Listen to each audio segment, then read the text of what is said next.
Dans cet âge, notre mémoire est véritablement amoindrie, c'est ce que je peux dire.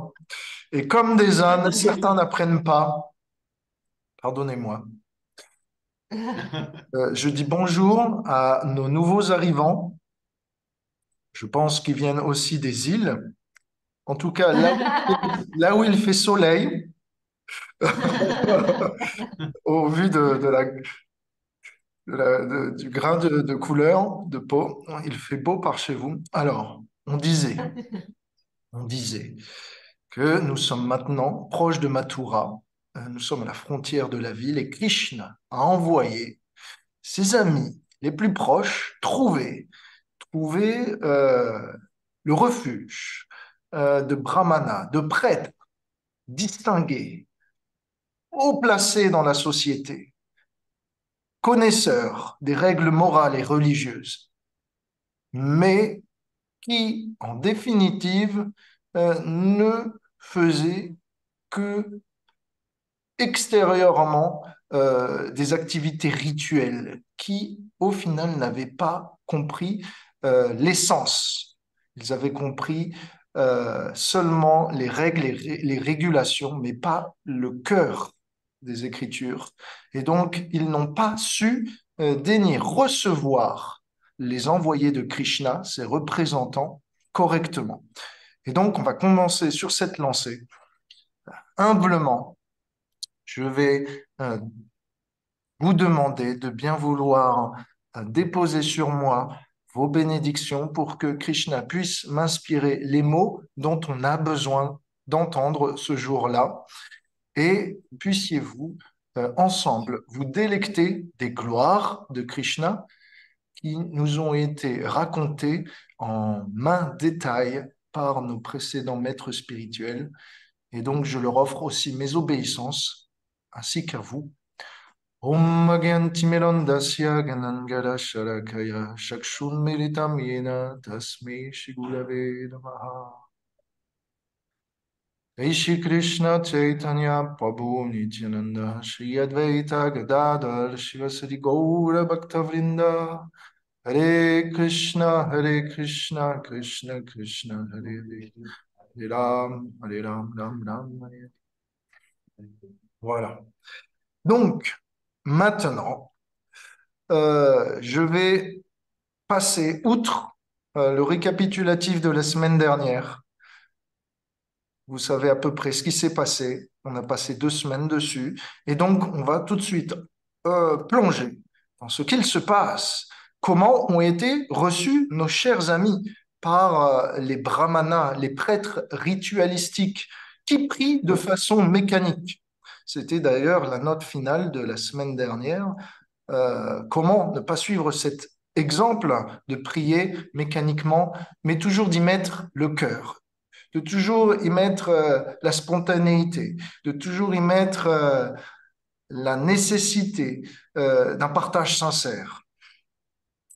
Et donc, euh, Krishna avait demandé à ses amis, simplement, demandez, venez demander l'offrande, l'aumône d'un peu de riz et déclarez non pas cela en votre nom, mais en mon nom. Puisque vous, mes amis, vous êtes sûrement de basse classe, Véchia, comparé à eux, qui sont des prêtres à la tête de la société, qui sont là pour guider les rois et instituer les principes pour maintenir cette société dans la morale et la paix. Mais moi, Krishna, certes, je suis quand même prince. Et mon frère Balaram, qui vient d'une famille de rois de Mathura, qui est le fils de Vasudeva et le fils de Rohini, est encore plus haut placé dans la hiérarchie. Donc, naturellement, ils seront enclins, eh bien, à faire une petite offrande en notre nom. Ça, c'était le plan de Krishna.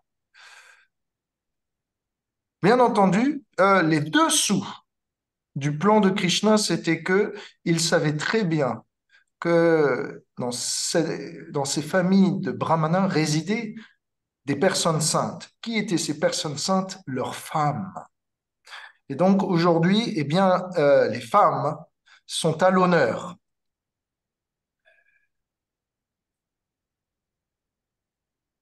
J'ai une question, Revati, Oui, vas-y. déjà. Dans le livre de Krishna, en tout cas, je ne sais pas si dans le Chandi c'est pareil, mais Krishna dit d'y aller au nom de Balaram seulement. Oui. Mais ce que ne font pas du tout d'ailleurs les Ce qu'ils ne autres. vont pas faire J'ai- et ce que je vais expliquer. D'accord. Oui, oui, effectivement, tu as très bien lu. Et il dit précisément, déclare-le au nom de mon grand frère.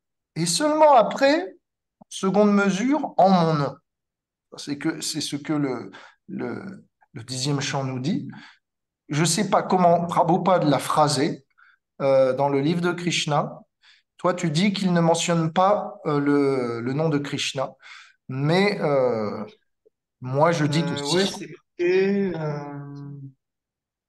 le mieux est encore de ne rien leur demander en mon nom, mais d'implorer de quelque charité au nom de Balaram seul. Voilà, ok. Donc, Ça s'arrête là. Balaram en premier et si besoin, peut-être moins. En tout cas, c'est ce que le sanskrit nous dit. Euh, Qu'est-ce qui se passe? Quelle est la leçon derrière ça? Il y a une leçon importante que j'ai envie de vous convier. Donc aujourd'hui, je vous préviens, il va y avoir un maximum de leçons. Et donc, je ne suis pas sûr si vous allez pouvoir eh bien, retenir toutes ces leçons, mais au moins prenez-en une ou deux, ce sera déjà bien. C'est que euh, quel est le véritable devoir euh, de tous les êtres saints? C'est que au prétexte de mendier, au prétexte, eh bien, d'être nécessiteux, ils viennent partager leur présence et ils viennent partager leur savoir. Généralement, dans les temps anciens, les saints étaient plutôt occupés à maintenir leur connexion à Dieu plutôt qu'à maintenir leur corps. Et donc, pour minimiser le temps de la maintenance du corps, ils venaient de porte en porte mendier. Mais ceci n'est en fait que pur prétexte pour eh bien, bénéficier, ceux qui viennent donner. Quand on fait la charité à un sadhu, naturellement, notre foi s'en ressort grandie, puisque les bénédictions de Dieu pleuvent sur nous, ainsi que les bénédictions des serviteurs, des représentants de Krishna. Donc, ce qu'il se passe, c'est que Krishna a dit, venez mendier en mon nom, en notre nom, ou au nom de Dieu. Et donc, quand on a quelque chose à demander entre dévots, en tout cas, quand on a quelque chose un service dont on a besoin de quelqu'un entre dévots, on mentionne toujours cela au nom de Krishna, au nom de Balaram, au nom de Radharani, au nom de Nityananda, au nom de Gauranga. Et comme ça devient parfait. Donc, quelque part, Prabhupada avait institué il y a 50 ans, à travers l'ISKCON, eh bien, l'association planétaire qui devait apporter cette science védique à tout le monde. Et il avait demandé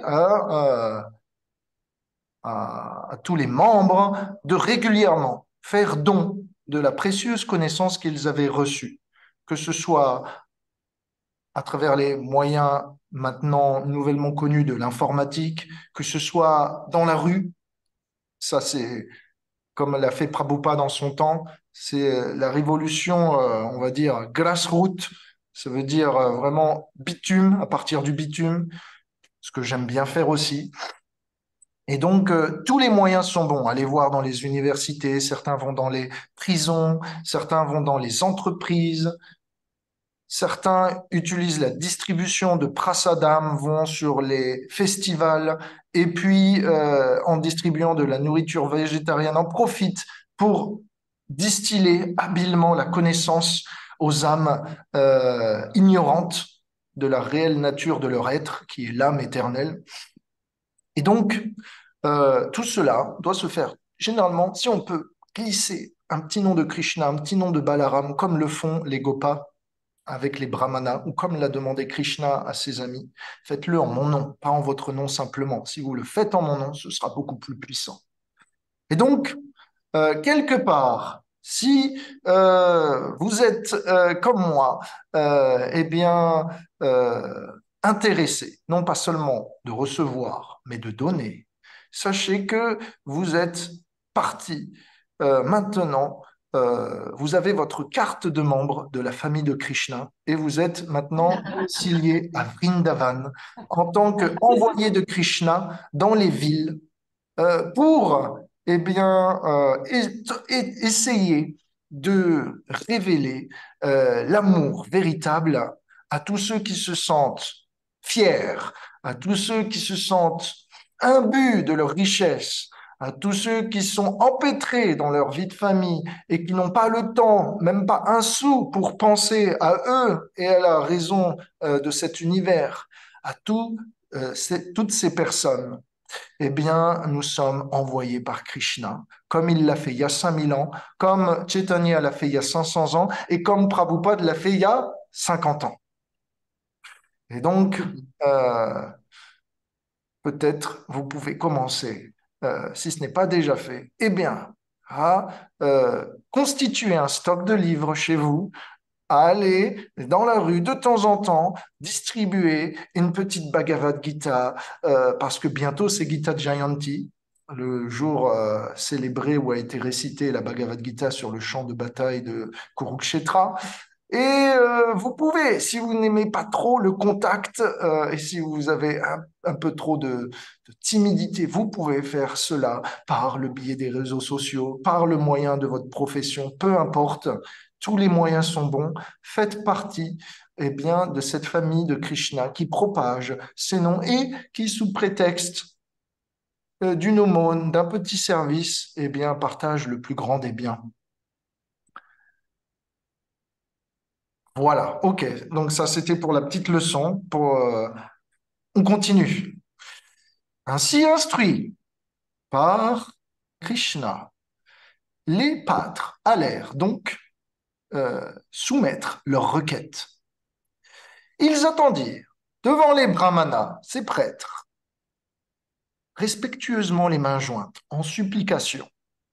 Après quelque temps, voyant qu'ils ne daignaient pas reconnaître leur présence, les pâtres offrirent leurs obéissances encore plus humblement en s'allongeant de tout leur long, face contre terre, droits comme des bâtons.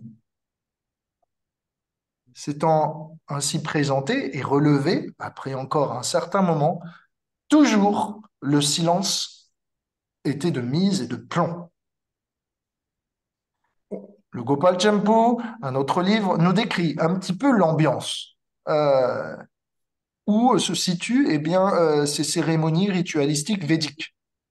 Où, je vous fais à quoi qu'est-ce qu'un feu de sacrifice? C'est un feu où on peut lancer des graines et accompagné de mantras, eh bien, on invoque la présence du Seigneur et on invoque la présence du Seigneur dans le feu. Et on considère que le feu devient la bouche du Seigneur et que tout ce qu'on jette dans ce feu est consumé et va directement eh bien,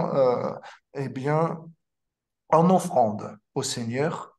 Et donc, à travers des mantras, on prie pour qu'il daigne accepter notre offrande, notre amour. Et suivant notre degré et nos intentions, notre degré d'amour, de dévotion et nos intentions, l'on peut aussi demander des bénédictions, soit de grandir en amour, de se purifier, de s'élever, soit des bénédictions plus communes. Donne-nous notre pain de ce jour, la santé, gloire et beauté, amour, gloire et beauté. Voilà. Donc, c'est ce que c'est les bénédictions secondaires, mais tout cela n'est pas nécessaire puisque tout cela est temporaire. Et donc, celui qui est intelligent demande quelque chose qui n'appartient pas à ce monde. Et qu'est-ce qui n'y appartient pas à ce monde? L'amour pur et véritable du divin. Tout le reste est éphémère, illusoire. Donc celui qui est intelligent, en obtenant l'amour du divin, obtiendra tout le reste. Puisque les grands bâtisseurs l'ont fait au nom du Seigneur, puisque les grands saints, par leur exemple, ont su traverser les millénaires, puisque les grands livres sont aujourd'hui encore étudiés ici présentement. Tout ce qui est fait au nom de Dieu dépasse eh bien, l'entendement et la capacité humaine. Simplement, faites cela au nom de Dieu de façon désintéressée et le bonheur suivra naturellement. Donc, ça, c'est l'idéal. Maintenant, dans notre situation, les brahmanas sont simplement intéressés par demander à Dieu des bénéfices matériels. Et donc, utilisant la religion comme un prétexte ou un outil pour satisfaire leurs besoins personnels, ils se font passer pour des saints alors qu'en réalité, ils ne le sont point. Donc ça, c'est l'hypocrisie religieuse qui est de mise dans les âges d'avant, dans les âges d'aujourd'hui et dans les âges du futur, et qui sera toujours là, puisque les basses propensités, les bas instincts de l'homme sont toujours plus faciles à attiser que les grandes aspirations des saints. Donc, comment est décrit cette place de sacrifice? Eh bien, comme ici à Madagascar, un doux parfum, un doux fumé se dégage du feu. Légère fumée, des récitations du Yajurveda en particulier, et puis une multitude de prêtres sonnant les cloches, récitant en communion. Il y a une grande commotion de personnes allant et venant, regardant le spectacle, écoutant les récitations, se faisant purifier, et en même temps prenant eh bien, les offrandes, partageant, recevant les offrandes qui sont faites. Il y a beaucoup de décorations et ceci est une occasion pour faire une festivité. Un peu comme pour les chrétiens, vous avez la communion, le baptême. Bon, généralement, euh, c'est pas tant la cérémonie qui nous intéresse, c'est les cadeaux qu'on va recevoir. En tout cas, du moins, ce que j'ai entendu. Voilà. C'est un peu comme un second Noël durant l'année. Et donc, c'est pas tant le Père Noël qu'on aime, c'est plutôt les cadeaux du Père Noël. De la même façon, pour bon nombre de chrétiens, c'est pas tant Jésus qu'on aime, c'est les cadeaux de Jésus. Et donc, nos amis, eh bien, les pâtres attendent.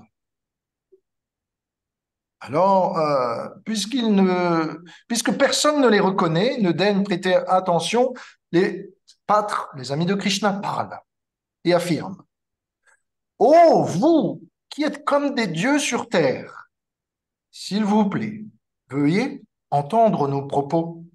Nous sommes des pâtres, sous les ordres de Krishna, et nous avons été envoyés ici par Balaram. Nous vous souhaitons toute bonne fortune et longue vie. S'il vous plaît, veuillez daigner recevoir notre présence. Vous aurez vu, comme Krishnaras, que les pâtres n'ont pas obéi aux ordres de Krishna. Krishna leur avait dit, vous y allez, vous parlez de Balaram en premier. Les pâtres y vont et disent Krishna d'abord. Une idée du pourquoi, du comment? Très simple. La raison la plus simple.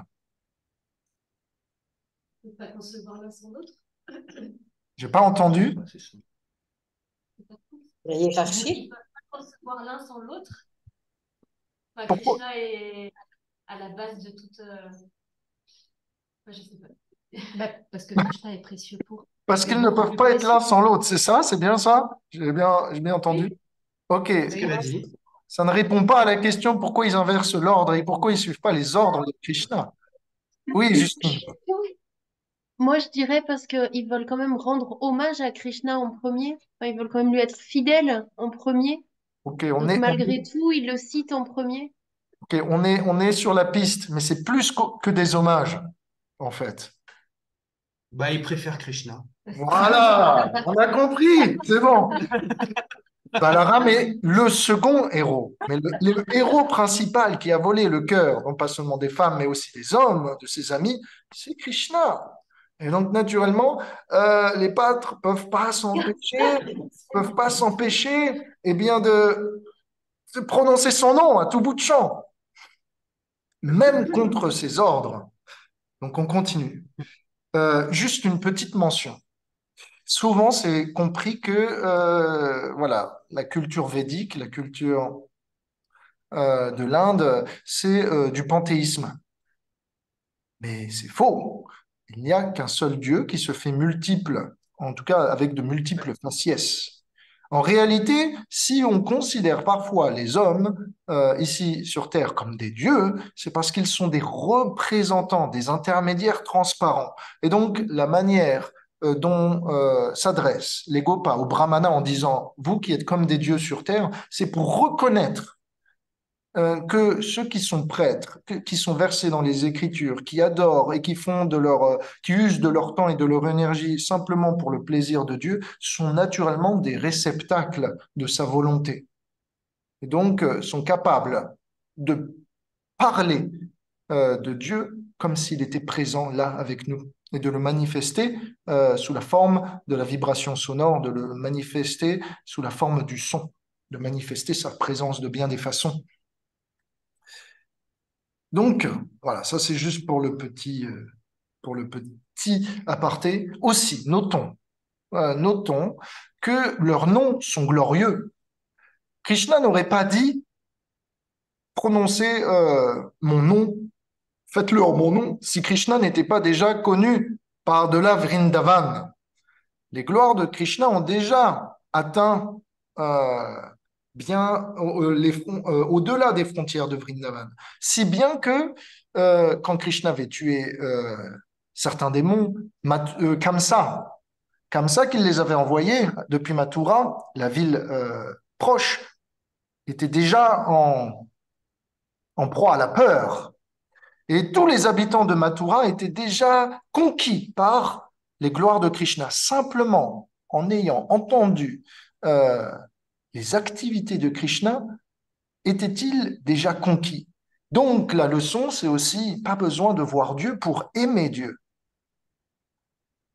On peut simplement commencer à parler de lui, à écouter et à partager eh bien, son amour. Et naturellement, ça grandit. Et donc, ne vous en faites pas. Si Krishna ne se montre pas physiquement devant vous immédiatement, ce n'est pas une raison pour que vous ne puissiez pas atteindre la perfection. D'accord? Ceci étant dit, ce qu'il va se passer, c'est que je vous donne petite pause, c'est que je vous donne une petite preview de ce qui va se passer dans le chapitre prochain, c'est que les divertissements après vont être ceux de Govardhan. Krishna va lever la montagne. D'accord. Ce qu'il se passe, c'est que toutes les histoires de Krishna qui sont présentées par le narrateur, Shukadev, dans ce livre, ne sont pas forcément en ordre chronologique. D'accord? Et donc, ce qu'il se passe, c'est que, certes, la semaine prochaine, on va voir, j'espère, Govardhan, si je suis assez rapide, et ce qu'il se passe, c'est que, en fait, Govardhan est déjà arrivé. C'est déjà arrivé.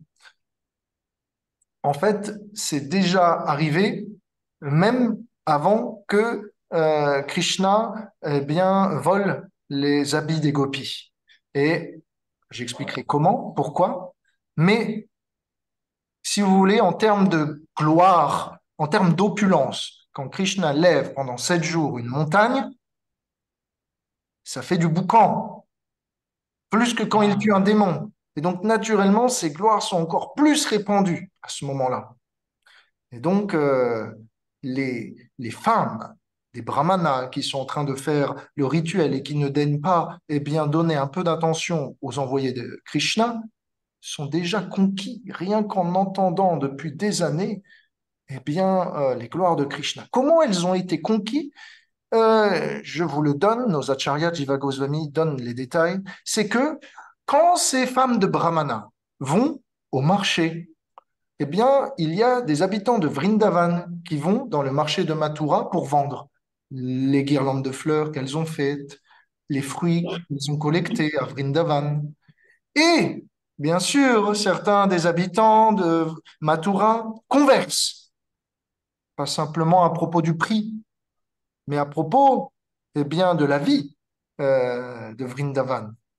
Et alors, ces vendeurs de Vrindavan ou ces vendeuses de Vrindavan commencent à parler combien elles sont captivées par Krishna, combien il y a un prince valeureux et génial et beau dans leur contrée, et combien elles sont fières et combien jamais elles ne pourront quitter ce lieu. Alors, entendant eh bien, toutes ces gloires des vendeuses de guirlandes et des vendeuses de fruits, certaines des habitants de Mathura, comme les femmes des brahmanas, eh bien, ont développé une attraction particulière, une attraction puissante. Alors, nos amis les Gopas continuent. Le Seigneur, Ram, quand je dis Seigneur, ça veut dire le roi, et Achyuta, qui veut dire infaillible, sont en train de s'occuper des vaches et de les garder, non loin d'ici. Ils sont affamés et voudriez que vous puissiez leur donner quelques victuailles. Par conséquent, mes chers brahmanas, ô vous qui connaissez parfaitement la morale et la religion, si vous avez foi en leur nom, donnez-nous un petit peu de nourriture. Une question, Revati. Oui. Justement, en fait, c'est pour ça, parce que je m'étonnais que les Gopas étaient au courant que Krishna était Vishnu. C'est marqué un peu différemment dans le livre de Krishna, mais il le présente de cette façon, en disant que c'est Dieu qui attend, alors que d'habitude, c'est quelque chose qui est caché, qui ne sont pas au courant. Mhm. Donc en fait, c'est un rapport avec le fait qu'il ait déjà soulevé la colline de Govardhan et que tout le monde est au courant. Si je comprends bien. Même quand Krishna va soulever la colline Govardhan, certes, les pâtres vont se poser des questions, Oui. mais toujours le doute persiste que il est comme Narayan, comme Dieu, mais il n'est pas Dieu. Hmm. Parce que c'est ce que le maître spirituel de Nanda Maharaj, qui avait donné le nom de Krishna à Krishna et le nom de Balaram à Balaram, avait dit à son père, ton fils sera égal en qualité à Dieu. Et donc, cette, euh, Céleste. cette rumeur avait fait le tour de tous les habitants, mais jamais, au grand jamais, ils pensaient que Krishna serait la personne suprême. Même après avoir vu eh bien, toutes les manifestations de Krishna, ils pensaient en vérité qu'il aurait pu être un demi-dieu, mais certainement pas Dieu. Donc ici, quand ils disent le Seigneur Ram et le Seigneur Achyuta, ça veut dire lui qui est glorieux comme Dieu. D'accord, parce qu'en fait, dans le livre de Krishna, ils mettent Sri Vishnu sous la forme de Krishna et de Balaram, et là, debout, qui attend. Voilà, C'est beaucoup plus voilà. direct. Oui, c'est plus direct. C'est plus direct. La façon de comprendre ça, ça veut dire eux qui sont les représentants de par leur qualité de Vishnu. D'accord. Hmm. Voilà. Alors, si vous avez foi, donnez-leur un peu de nourriture. Ici, la situation des brahmanas, c'est qu'ils sont tellement attachés aux règles, aux régulations, au respect qu'on doit à leur position dans la société, qu'ils ont perdu de vue le but des Écritures et ils ont perdu de vue le but, en fait, de leur identité éternelle, qui est d'être un serviteur de Dieu et donc de toute la création entière. Quand nous sommes identifiés au corps, à dire je pense que je suis telle personne, telle position dans la société et qu'on me doit tel respect, naturellement, ça vous dissocie de votre identité de serviteur éternel de Dieu et où Dieu se trouve dans le cœur de chacun. Donc, serviteur naturellement de tous les êtres, en fait, pour leur bien commun, pour communier avec eux. Donc, celui qui est conscient spirituellement pense qu'il peut servir chacun et qu'il peut amener chacun à communier avec lui dans l'allégresse. Ça, les brahmanas l'ont pas vu. Ils sont pensés, nous sommes des prêtres à la tête de la société et voici des pâtres dont la condition sociale est inférieure à la nôtre. Ils avaient une mentalité de caste. Et donc, c'est ce qui sévit dans le passé, qui va sévir aujourd'hui et demain, c'est cette mentalité où dès qu'on a un peu de privilège, on essaye de s'y identifier. Alors qu'en réalité, nous ne possédons rien. Tout nous a été donné par Dieu. Plus que ça, en fait. Tout nous a été donné aussi par Dieu, mais quand il n'est pas là, qui s'occupe de maintenir la volonté de Dieu? Ce sont ses envoyés, ce sont ses représentants, ce sont ses dévots, ses serviteurs. Donc, la leçon que je veux vous dire, c'est que votre vie, vous devez la considérer simplement comme les, les fruits de la miséricorde des saints passés. Quelles que soient les possessions que vous avez reçues, ça n'a été possible de les accumuler que par ce que dans le passé, il y a des saints qui ont donné leur vie pour propager le savoir qui permet à la société de prospérer et de continuer à vivre à travers les millénaires. Quelle que soit la spiritualité que vous avez pu développer, c'est parce que dans vos vies passées, vous avez pu connecter avec des saints. Quelle que soit la conscience que vous avez pu redynamiser dans cette vie, la foi que vous avez pu reconstruire dans cette vie, poursuivre dans cette vie, pour être correct, eh bien, ça n'est possible que parce qu'il y a encore des saints comme Prabhupada, par exemple, qui ont bien voulu donner de leur temps, de leur énergie pour vous, en vous distribuant ce savoir, en vous l'exprimant, en vous le mâchant et en vous le simplifiant. Donc, notre vie, comme nos possessions, ne sont dues que eh bien, aux fruits de la miséricorde des saints passés.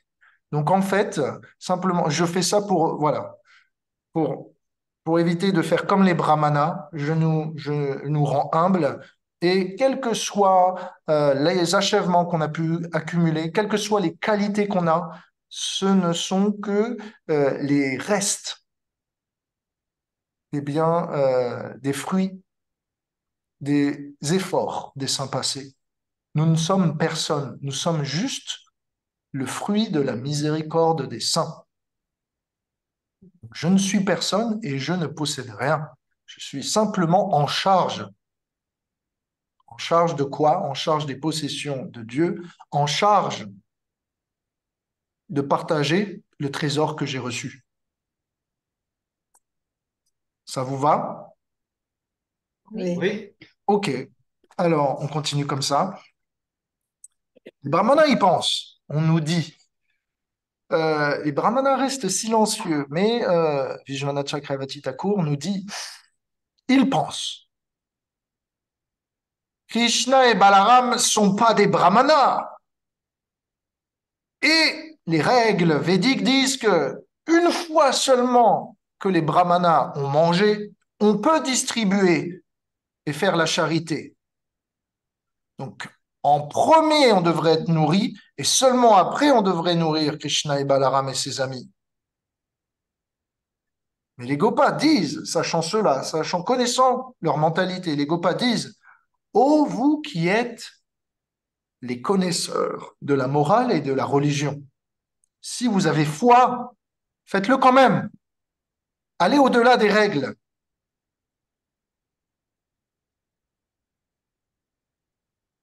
Mais les brahmanas peuvent penser, mais pourquoi ils ne viennent pas se présenter eux-mêmes? Puisque nous sommes brahmanas, ils sont inférieurs dans la société. Les Gopas répondent, juste précédemment, ils sont en train de garder les vaches. Donc les Gopas avaient quand même, lorsqu'ils parlaient, donné des arguments forts pour empêcher toute contradiction et obliger la donation. Euh, donc ils sont obligés de protéger les vaches.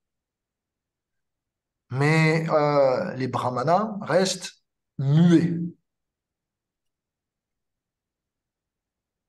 Alors, je continue.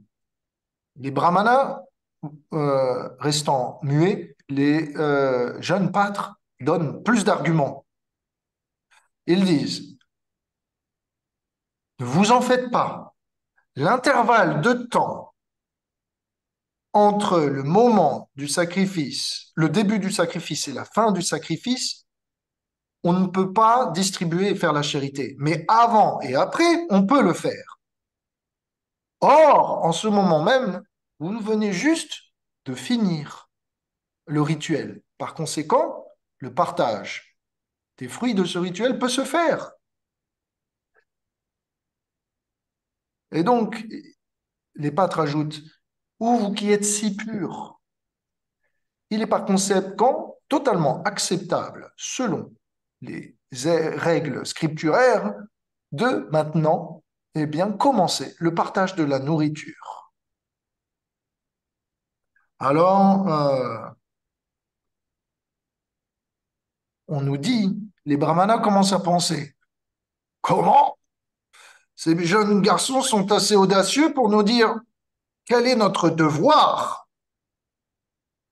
Ils sont intelligents, certes, mais provenant de la classe mercantile et commerçante, ils sont naturellement très riches, plus que nous.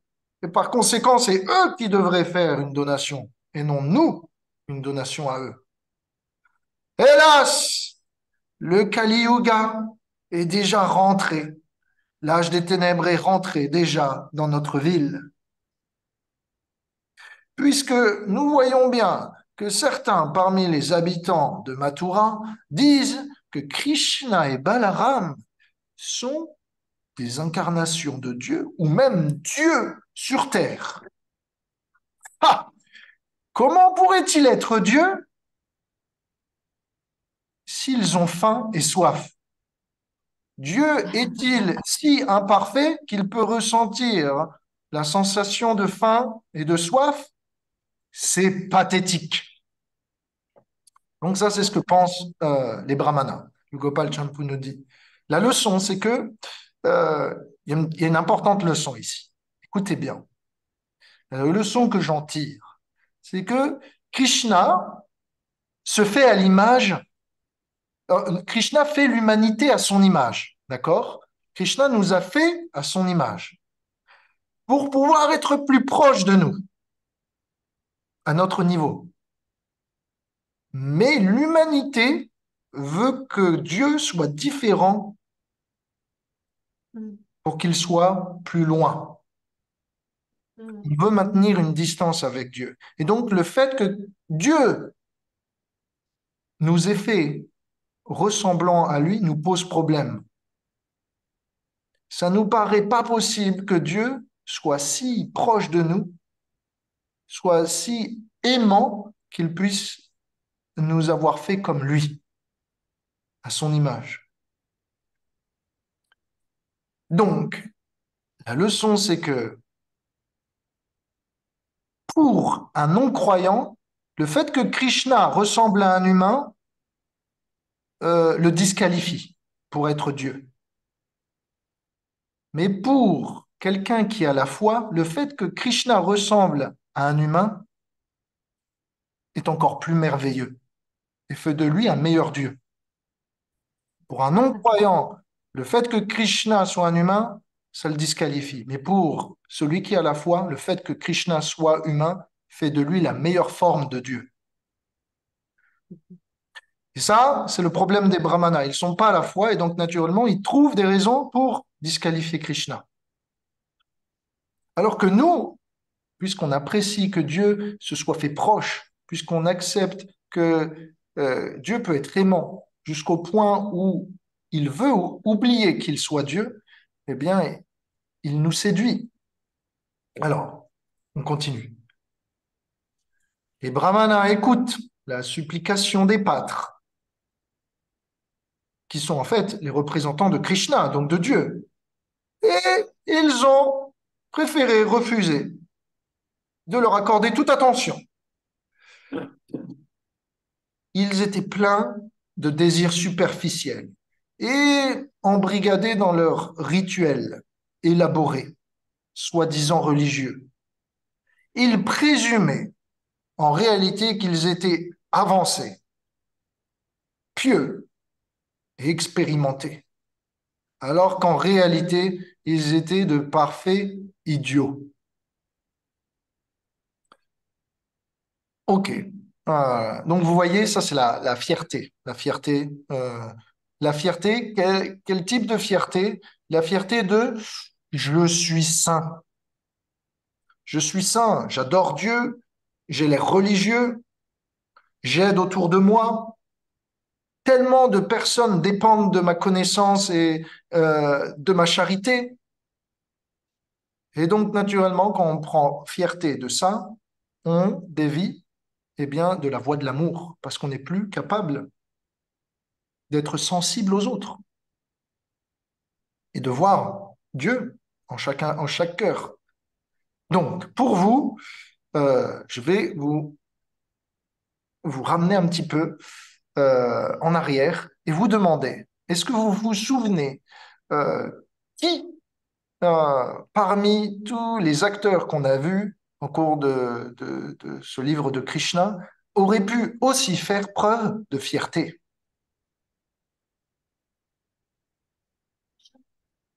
Non, aurait pu. Lui, il l'a fait. Vous avez Euh, une idée? Nanda. Nanda. c'est ça. Nanda. Brahma. Nanda Maharaj. Ah, Brahma. Une, fer- une, fi- Ah, une fierté mal placée, ah, ouais. comme celle des brahmanas. Pas une fierté bien placée. Ah.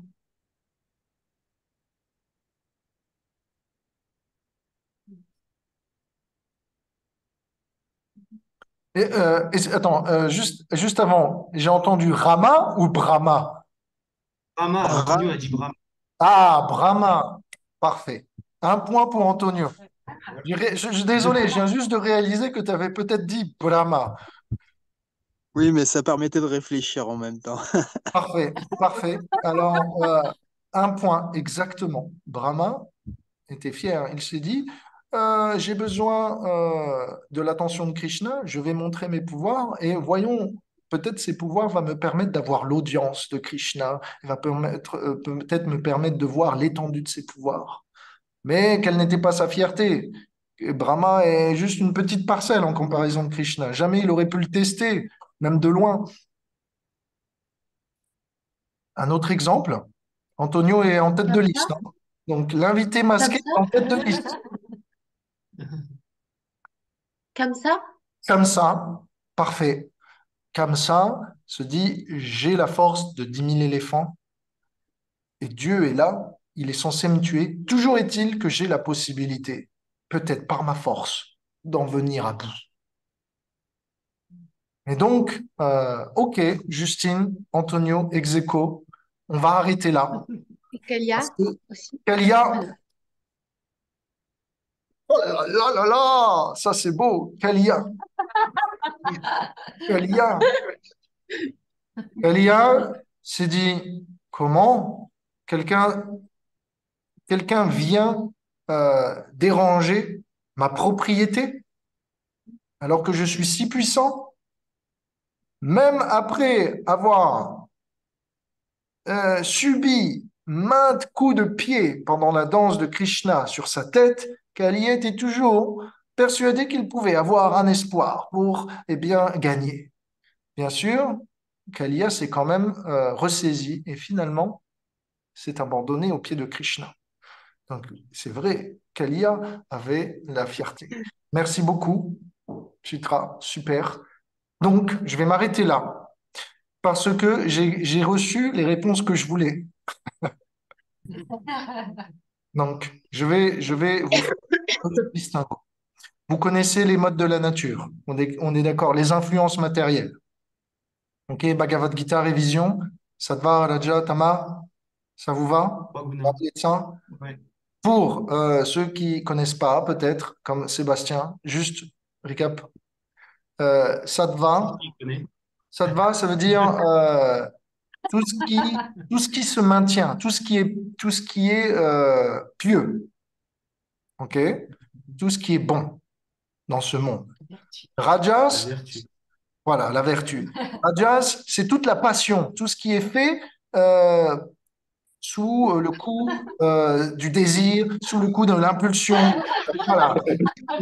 Comment on les appelle en ce moment, les workaholics, les workaholics. Voilà, ceux qui vont dans l'extrême et qui sont muets par le désir intéressé. OK? Donc, passion. Et donc, ça, c'est une influence mixte, mélangée avec du bon et du mal. Et il y a une influence qui est la destruction, la nuit, l'ignorance, euh, la, la faiblesse, le péché, la fainéantise. Tout ça, c'est ce qu'on appelle l'ignorance. Donc, vertu, passion, ignorance. Vertu, c'est sattva, passion, c'est rajas, et ignorance, c'est tamas. Ça, les Védas nous disent, ce sont trois influences qui prédominent dans le monde et qui se mixent et se mélangent. Et donc, par exemple, vous allez dans la forêt, dans la nature, vous ressentez la vie paisible et la vie pure. Ça, c'est sattva. Vous allez dans les villes, ça bouge dans tous les sens, c'est la passion. Vous allez dans une porcherie, ça pue, ça sent mauvais, il y a du sang, ça, c'est tamas. Dans une déchetterie, voilà. Donc, que vous vous situez. Et donc, ça, ces influences, vous pouvez vous entraîner à les voir partout. Il y a des animaux dans l'influence, il y a des personnes dans différentes influences, il y a des endroits, etc., etc. OK, récap, fini. Tac, on continue. Ce que je voulais vous dire, c'est que vous m'avez donné différents exemples de fierté. OK. Et donc, la fierté peut être aussi dans la vertu, la passion et l'ignorance. OK. Alors, la vertu, la fierté dans la vertu, c'est celle exhibitée par les brahmanas ici. Les brahmanas sont fiers à cause de leur savoir, à cause de leurs actes pieux, à cause de leurs actes religieux. Donc, ils tirent fierté de leur position de bon samaritain. OK? C'est un type de fierté. Brahma, lui, voulait se faire reconnaître, voulait, euh, voulait voir, checker l'étendue de la puissance de Krishna. Et donc, voulait voir jusqu'à quel point Brahma pouvait, en quelque sorte, essayer de rentrer en compétition. Et donc, celui qui prend fierté dans ses opulences, dans ses possessions, dans ce qu'il a accumulé, celui-là prend fierté dans la passion. Regardez ma voiture, regardez ma maison, regardez ma famille, mes enfants et tout ça. Et puis la fierté dans la destruction. Regardez combien je suis capable de détruire, de causer la souffrance. Regardez comme Kalia, comme Kamsa. Regardez combien je suis capable eh bien, de faire souffrir les gens qui sont sous mon contrôle. Il y a des gens comme ça. Hein. On a eu des dictateurs qui ont complètement déjanté et qui ont, pour le plaisir, trouvé du plaisir dans la violence. Et donc ça c'est la fierté dans l'ignorance. Donc voilà, trois exemples, les Brahmanas, Brahma et Kalia ou Kamsa. OK? Ça va pour vous? Oui. Maintenant, qu'est-ce qui se passe quand on est fier d'une manière ou d'une autre, que ce soit pour sa connaissance, sa charité, sa puissance, sa position ou sa violence? eh bien, naturellement, on devient juste après envieux. C'est-à-dire qu'on commence à nuire à autrui. Donc ça, c'est l'étape juste après la fierté. Quand on est envieux dans le domaine de la vertu, comme les brahmanas, eh bien, il y a une violence émotionnelle et on se pense supérieur aux autres. C'est ce que les brahmanas pensent. Nous sommes à la tête de la société, nous sommes les patriarches. Et vous, vous êtes simplement des ouvriers ou des agriculteurs. Et donc, ils se pensent supérieurs. Et donc, quelle violence ils ont fait? Ils ont fait une violence émotionnelle. Ils sont restés indifférents, eh bien, aux supplications de personnes qui étaient dans le besoin. Ils sont devenus insensibles. Par exemple, souvent, je ne sais pas si vous avez déjà expérimenté, mais les enfants, surtout, expérimentent. Généralement, voilà, il y a toujours une hiérarchie quelque part. On est toujours le pion d'un autre. Et donc, souvent, parfois, on essaye de dire, s'il vous plaît, est-ce que vous pouvez répondre à ma question? J'existe. Et puis, la conversation continue. Personne nous donne l'attention. Personne répond à notre question. Personne fait attention à nous. Et donc, cette indifférence, eh bien, voilà, elle nous fait mal émotionnellement. Elle peut être justifiée ou pas, c'est pas le problème. Mais quand elle est pas justifiée, eh bien, ça devient ça devient de l'envie. Ah, qu'est-ce qu'elle veut ou qu'est-ce qu'il veut, celui-là. Par exemple, les enfants aussi. Parfois, ils demandent de l'attention et s'ils le font correctement, ils n'interrompent pas une conversation. On doit aussi, en tant que parents, ne pas se sentir supérieur et essayer de correspondre avec eux comme des adultes et leur donner ce dont ils ont besoin pour qu'ils évoluent dans la vie, etc. Et donc, c'est pareil avec notre conjoint, c'est pareil avec nos employés, c'est pareil avec nos amis, etc. Euh, on doit toujours essayer de voir les gens, euh, notre entourage, l'espèce humaine, les animaux, sur un pied d'égalité pour qu'on puisse relationner avec eux avec amour. À partir du moment où on se sent supérieur, on va commencer à commettre une violence émotionnelle d'abord et physique ensuite. Donc, attention à ne pas se sentir supérieur, même si on l'est en termes de connaissances ou en termes de capacité physique ou en termes d'expertise, d'habileté. On a tous nos domaines où on excelle. Mais en réalité, ce qu'il faut voir, c'est que Dieu s'exprime à travers chacun et que Dieu est amené à nous rendre parfaits, uniques à ses yeux. Toutes les qualités qu'on voit en chacun, ce sont des qualités de Krishna. Pourquoi devrait-on être envieux des choix de Krishna et des qualités de Krishna? Tant qu'on est envieux, tant qu'on se sent supérieur de ce que nous donne Krishna, Krishna ne pourra jamais nous donner plus. Et tant qu'on jugera les gens plus bas que nous, eh bien, on ne pourra jamais être heureux avec Krishna. Parce que Krishna est supérieur à tout le monde. Et donc, si j'apprécie pas avoir les qualités de Krishna dans un moindre degré chez les autres qui m'entourent, alors combien je ne pourrai pas apprécier Krishna quand je vais voir toute l'étendue de ses qualités.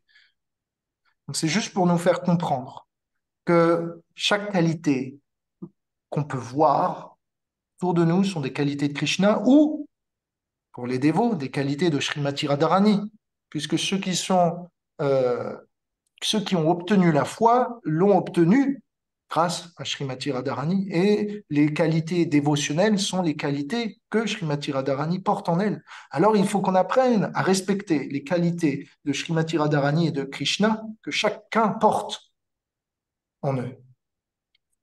Donc je me suis posé la question, euh, comment ça se fait que nous qui sommes des petites âmes minuscules, Krishna peut être attiré par nous, lui qui possède toutes les qualités à l'infini? C'est une question que je me suis posée, j'ai trouvé une réponse, mais je voudrais entendre votre réflexion. Comment Krishna, lui qui est le tout complet, peut se faire attirer par une petite parcelle? de lui-même. Si vous avez une réponse, levez la main, prenez la parole, allez-y.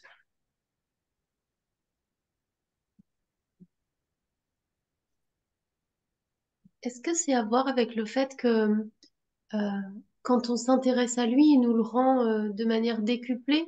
Et donc, du coup, c'est pour ça qu'il s'intéresse à nous.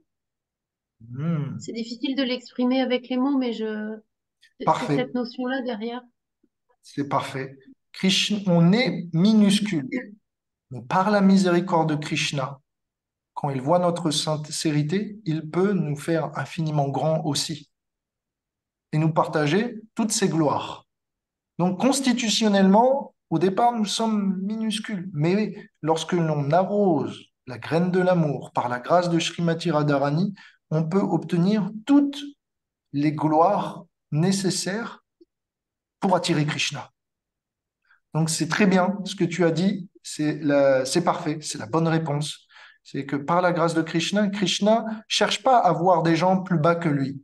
Krishna cherche à élever les gens à son niveau. C'est pour ça qu'il voit Krishna avec ses amis, il ne se considère pas comme Dieu. Il se considère au sein d'une famille. De la même façon, si on veut être dans la famille de Krishna, on ne doit pas considérer les autres comme inférieurs à nous, comme le font les brahmanas. Sinon, on va se prendre pour le petit Dieu au sein de la famille. Et c'est pas ce que Krishna veut comme famille. Donc, merci Mais Justine. ça J'ai, m'interroge pour j'ai- autant parce que... Oui, vas-y. Pardon. vas-y, Justine. Merci. Parce que tout à l'heure, tu disais, on a tous nos domaines où on excelle.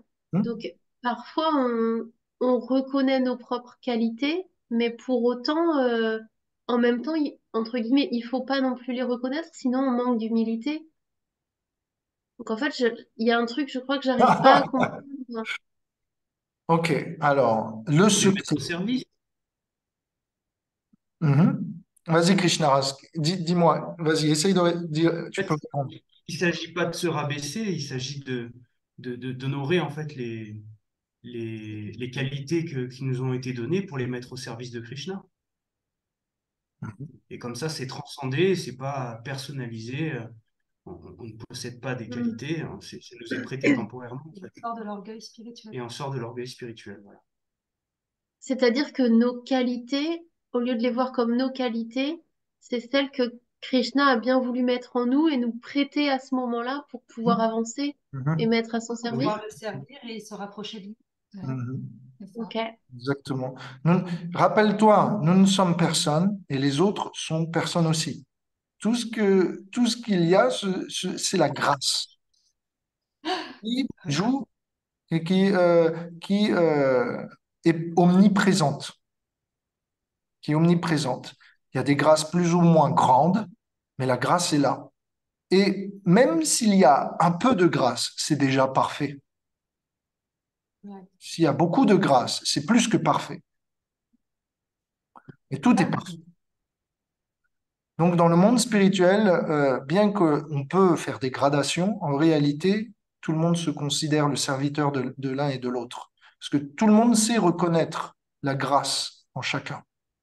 Maintenant, en tant que dévot, la psychologie, c'est que moi, je me considère, je vois les qualités en chacun, mais en ce qui me concerne,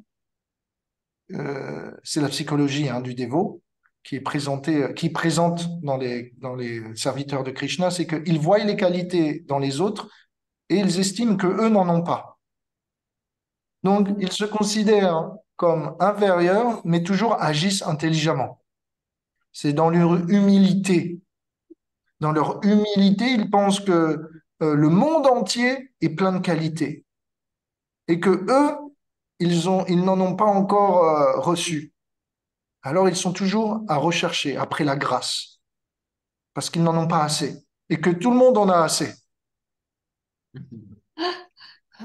Ça, c'est l'attitude du dévot, c'est tout le monde est glorieux, excepté moi. Rappelez-vous Srimati Radharani dans la Venu Gita. Regarde les arbres, ils sont glorieux. Regarde les rivières. Regarde les femmes en haut dans le ciel. Regarde les pâtres, regarde les vaches, regarde les animaux, regarde la colline, regarde partout. Partout, ils ont Krishna. Mais moi, je n'ai rien du tout. Donc ça, c'est l'attitude du dévot. On se considère pas très élevé. On voit quelque part les autres avec des yeux qui grossissent leur qualité, mais on agit intelligemment, même si on peut se considérer comme un idiot. Donc, ça, c'est l'humilité. C'est l'humilité. C'est une qualité qui se travaille. Et si tu sais pas vraiment comment cultiver ça, sache que, naturellement, Krishna, au fur et à mesure que tu te rapproches de lui, va chercher à te rendre humble. Ouais. Et comme ça, tu le vivras. Parce qu'on a besoin de ça. Parce que notre nature est d'avoir tendance à gonfler notre personnalité, à vouloir mettre avant notre service, à vouloir faire en sorte que l'on soit reconnu, que l'on reçoit des compliments, qu'on puisse avoir notre moment de gloire, si ce n'est pas notre jour de gloire ou notre année de gloire ou notre vie de gloire, peu importe. On voudrait être au centre de l'attention. En tout cas, je parle pour moi, voilà. On voudrait être au centre de l'attention. Mais Krishna nous dit non, non, non, non. Celui qui se considère en périphérie de l'attention et le serviteur de tous est véritablement au centre de mon attention. Ça, c'est l'attitude de service. Ça, c'est ce que Donc, Krishna... c'est stratégique. Ouais.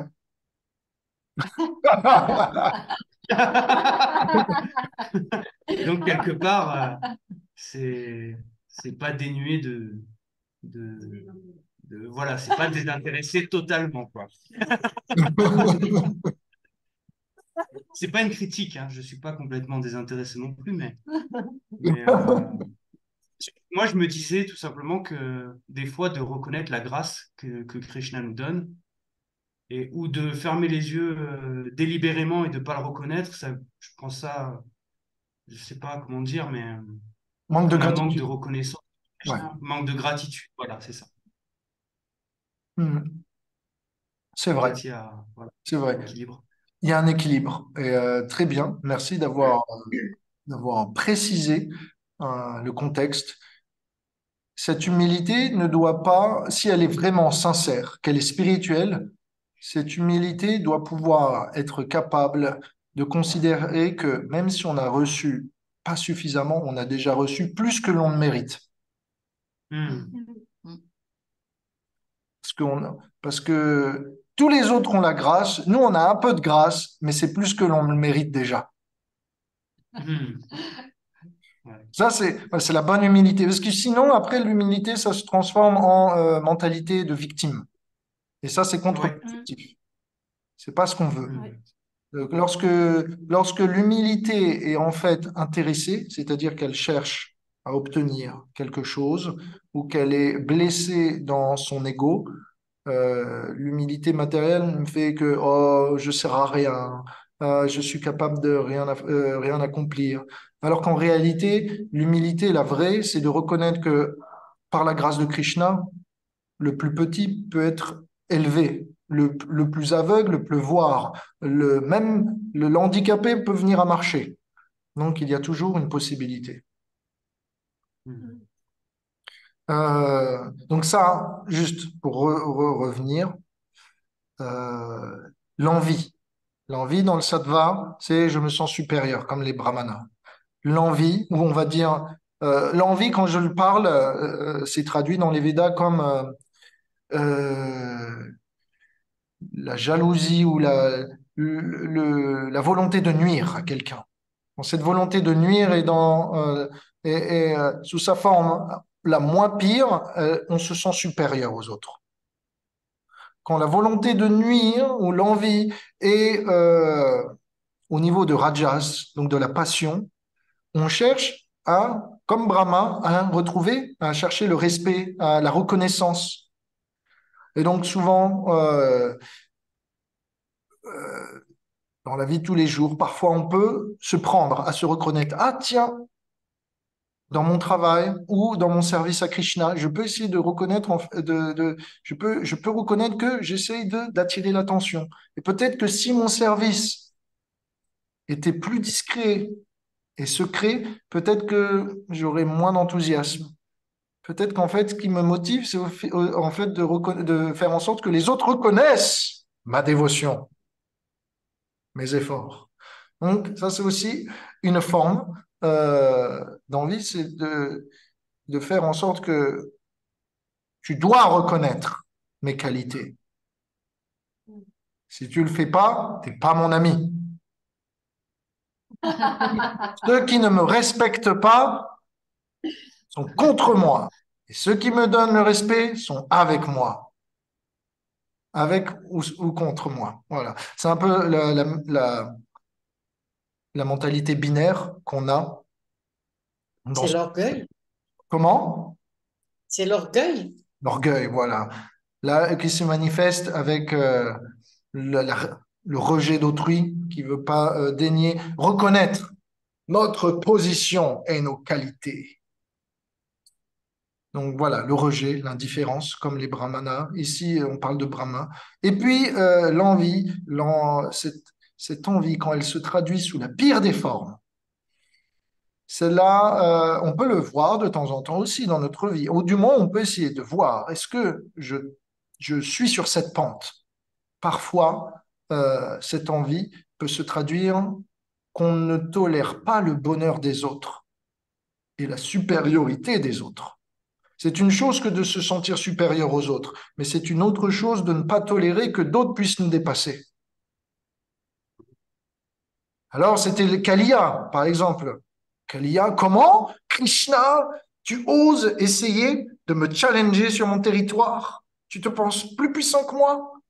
Krishna voyait, tout le monde est heureux ici. Pendant que Krishna dansait sur la tête du serpent. Hurrah! Krishna est en train de balayer le serpent. Mais seulement Kaliya n'était pas heureux. Et donc, de la même façon, quand notre cher Krishna est né, tout le monde était heureux de voir un si beau bébé. Mais un autre, Kamsa, lui, ne pouvait pas tolérer qu'un être si formidable puisse venir au monde et peut-être challenger sa position. Donc, voilà, c'est ce qui se passe. Dans tous les cas, oui, Je voulais oui. juste dire, par rapport à ta question de tout à l'heure, Mhm, pourquoi Krishna s'intéresse à nous, pourquoi il s'intéresserait à nous.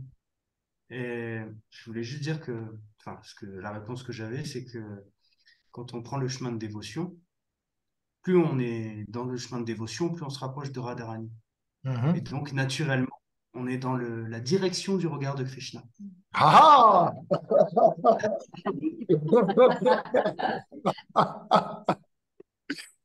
oh,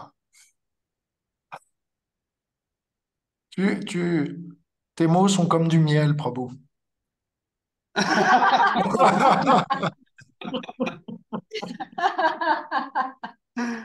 Merci, Prabhu. Et je suis une abeille, alors j'apprécie particulièrement ce que tu viens de dire.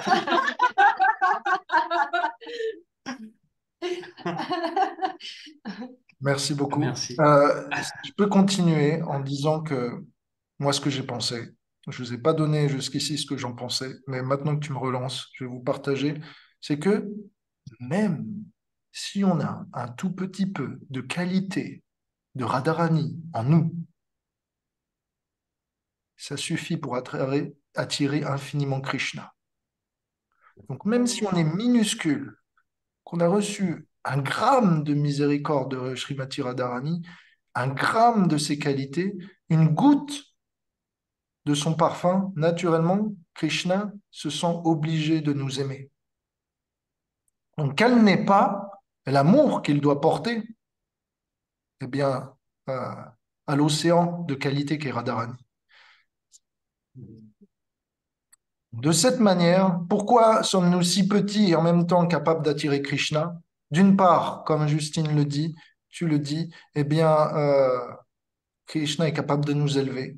Et d'autre part, comme je veux vous le montrer, c'est que même si on est petit, ça suffit déjà, parce que la grâce de Radharani est tellement grande. Donc, euh, voilà, tout ce que, pourquoi on parle de tout ça, la fierté, l'envie, etc., c'est pour nous comprendre la mentalité des brahmanas, des différents intervenants qu'on avait vus au cours des différents épisodes qu'on a vus jusqu'ici.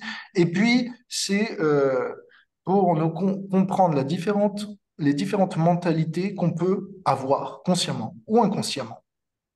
Euh, je suis l'auteur de l'acte, je suis le contrôleur, je suis le maître et possesseur. Tout ça prend bien des formes. Et c'est à nous d'être vigilants, de ne pas laisser rentrer cela dans notre mental, dans nos relations, dans notre vie en général, dans notre dévotion.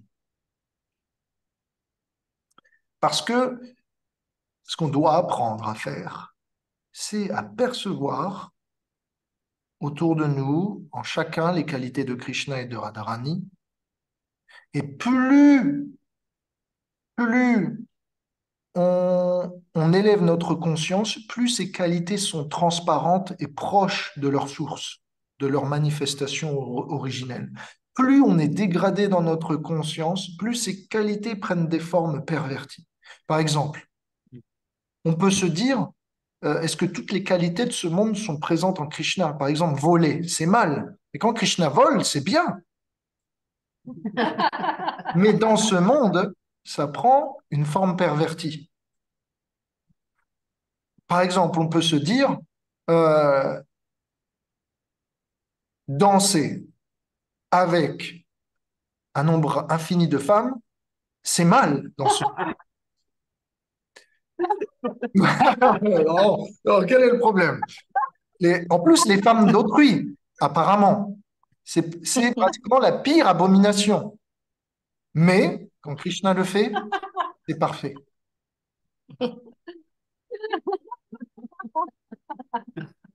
Tuer, par exemple, Krishna tue, commet de la violence, même sur le champ de bataille, a encouragé à la guerre de Kurukshetra. C'est mal. Mais quand Krishna le fait, ça sert un bien supérieur, c'est parfait. Donc, il y a des qualités que Krishna a qui, lorsqu'elles sont traduites dans ce monde, ne peuvent pas être imitées et prennent des formes intolérables et horribles. Mais il y a des qualités qui sont, lorsqu'elles sont traduites dans ce monde, sont favorables à l'amour et à la dévotion et au bien général. Donc, ça dépend comment on utilise les qualités de Krishna, comment on les voit en chacun, comment on est capable de percevoir le monde autour de nous. Si on a une bonne vision, on est toujours au contact de Krishna, à travers les autres, toujours en permanence, mais bien dans le souvenir. Et donc ici, le problème des brahmanas, c'est qu'ils n'ont pas vu les pâtres comme des envoyés de Krishna. Parce qu'ils avaient la mentalité séparatiste de je suis le contrôleur, le maître à penser. Donc, voilà, c'est la leçon d'aujourd'hui. On continue. On n'avance pas très rapidement, mais on avance quand même. Donc, euh, bien que, donc je reprends eh bien, la narration. Bien que je reprends la narration, bien que les ingrédients du sacrifice, le temps, le lieu, les objets, les invocations, les prêtres, les personnes, les serviteurs, les objets à offrir, etc., euh, soient tous des manifestations de Krishna, donc c'est ce qu'on vient de dire, même les objets peuvent être utilisés dans le service à Krishna, et donc pour celui qui est spirituellement visionnaire, il peut voir tous les objets en relation avec Krishna. Et donc, eh bien, pour les brahmanas, ils n'ont pas vu les amis de Krishna en relation avec lui à cause, enfin, les amis de Krishna en relation avec Dieu à cause de leurs intelligences perverties. Ils ont failli à reconnaître que Krishna était Dieu en personne descendus sur terre, ils ont été illusionnés par l'identification à leur corps et à leur position dans la société. Et donc, par conséquent, n'ont pas daigné à montrer à Krishna et Balaram le respect qu'ils auraient dû recevoir. Comment? En recevant correctement leurs envoyés. Naturellement, quand vous négligez un émissaire, vous négligez aussi celui qui envoie l'émissaire. Donc, par exemple, dans une guerre, si quelqu'un envoie un émissaire, si cet émissaire a la gorge coupée, c'est une déclaration de guerre immédiate.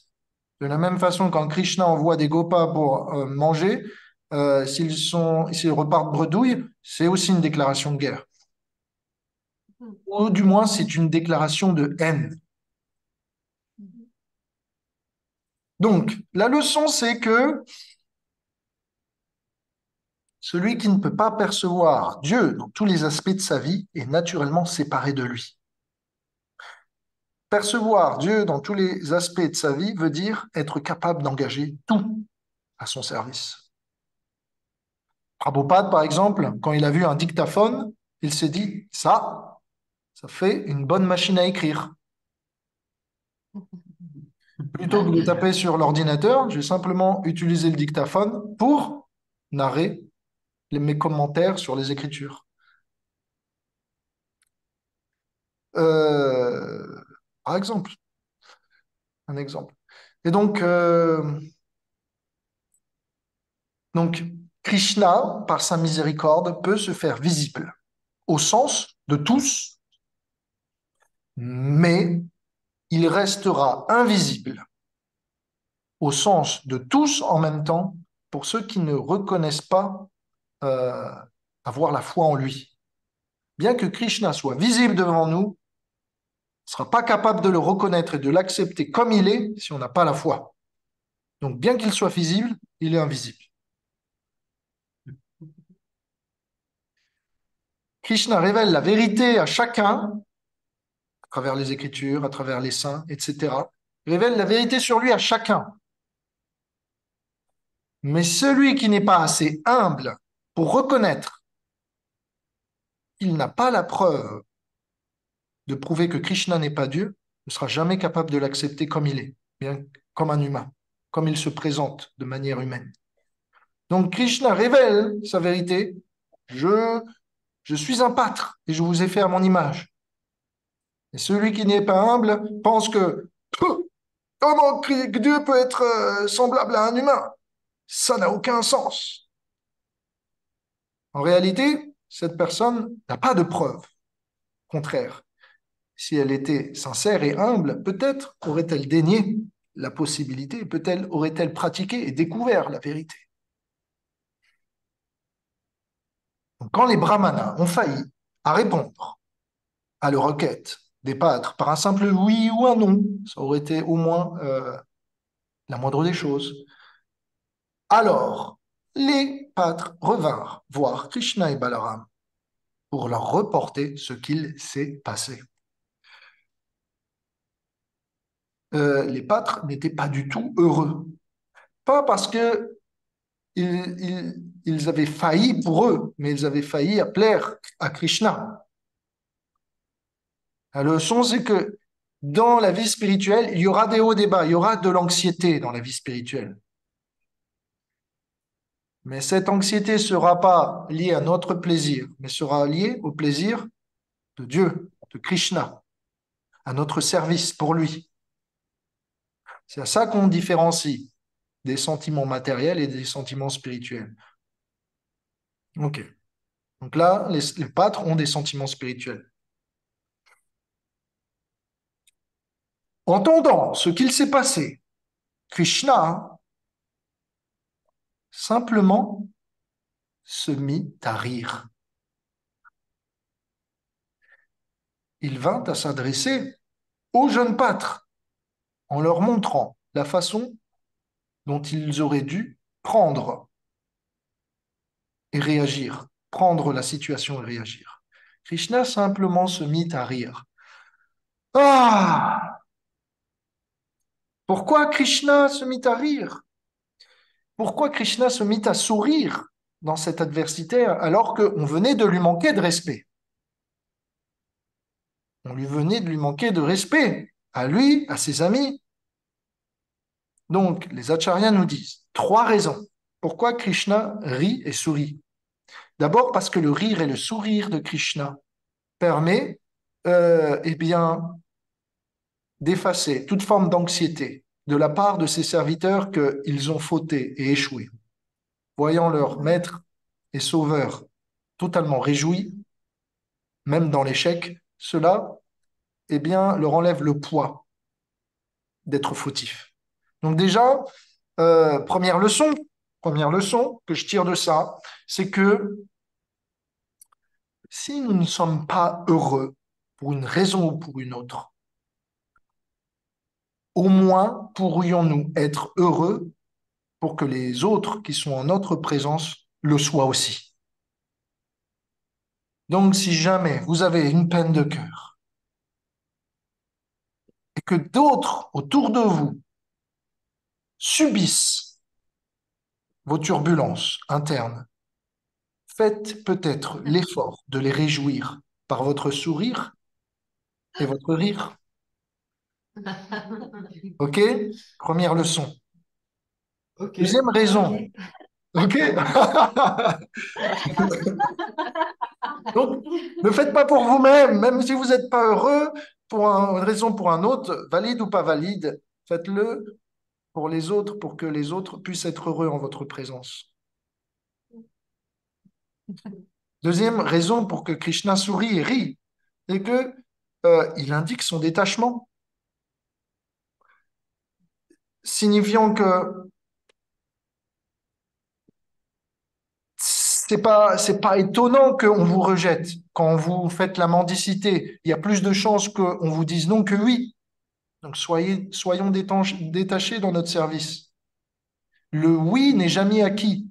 Il y a un dicton qui dit le non est toujours acquis, le oui ne l'est pas. Alors quand on reçoit oui, c'est bien, c'est pas forcément tout le temps le cas. Donc la leçon, deuxième leçon que je tire de cette raison du sourire de Krishna, c'est que ne laissez pas les fautes d'autrui devenir vos fautes. Je m'explique. Je m'explique. On peut partager la peine qu'on a pour les uns et les autres. On peut être empathique. C'est une bonne chose que d'être sensible. Mais on ne peut pas partager la haine qu'ils ont en eux et se l'approprier ou se sentir personnellement visé. C'est leur responsabilité. Donc, apprenons à être empathiques, mais ne faisons pas des fautes d'autrui nos propres fautes, notre propre poids. Parfois, ça nous arrive, ça peut vous arriver que on voit quelqu'un dans la rue, il souffre. On peut ressentir une peine pour lui. C'est bien, on n'est pas indifférent. Peut-être on peut lui donner quelque chose. Parfois, les gens sont énervés et viennent à nous insulter. Vous êtes dans le trafic parisien et quelqu'un vous klaxonne et vous dit Hé, tu conduis comme un... Ah, qu'est-ce que tu fous là? T'es dans ton rêve ou... Bref, le trafic parisien. Ce n'est pas que, même si vous avez conduit parfaitement, ça va arriver. Il y aura toujours des personnes comme ça qui sont enragées. Pourquoi? Parce que leur vie les pousse à être instables. Et cette instabilité n'est pas forcément visée à vous. Elle submerge tout ce qu'il y a autour d'eux. Donc ne faites pas des problèmes des autres votre problème en ce sens. Faites du malheur, soyez empathique, prenez le malheur des autres et le bonheur des autres comme si c'était le vôtre et partagez, apprenez à le partager et apprenez à reconnaître, à connecter avec le cœur des autres. Mais en ce qui concerne les fautes des autres, gardez vos distances. Ne les prenez pas personnellement. C'est votre Merci. faiblesse, c'est votre faiblesse si vous êtes touché par ça. C'est votre faiblesse si quelqu'un vous insulte et que vous vous sentez affligé par ces insultes. Ça, c'est notre responsabilité de distinguer ce qui est de notre ressort et ce qui ne l'est pas, ce qui est fait pour nous et ce qui ne l'est pas. Donc, apprenons à être empathiques et en même temps à être détachés comme Krishna. Revati, Oui. nous, on appelle ça avoir de la compassion. C'est quoi ta définition de la compassion? Parce que pour moi, la compassion, c'est justement de comprendre ce que la personne passe sans prendre les charges. Parce Mhm. que l'empathie, on souffre avec la personne.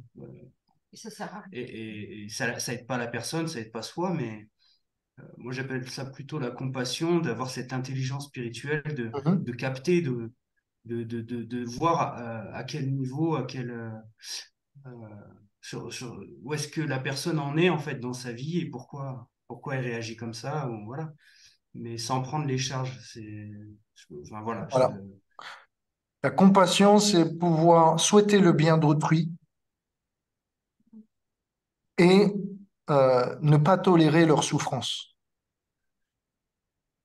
Ça demande de la sensibilité et un peu d'empathie. Donc, l'empathie n'est qu'une parcelle de la compassion, si on peut dire. D'accord. La compassion, c'est plus vaste et ta définition est très pointue et elle est très bien.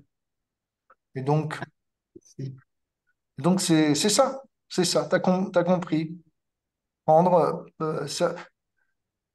se mettre à l'écoute, répondre aux besoins des autres sans en prendre les charges qui ne sont pas les nôtres.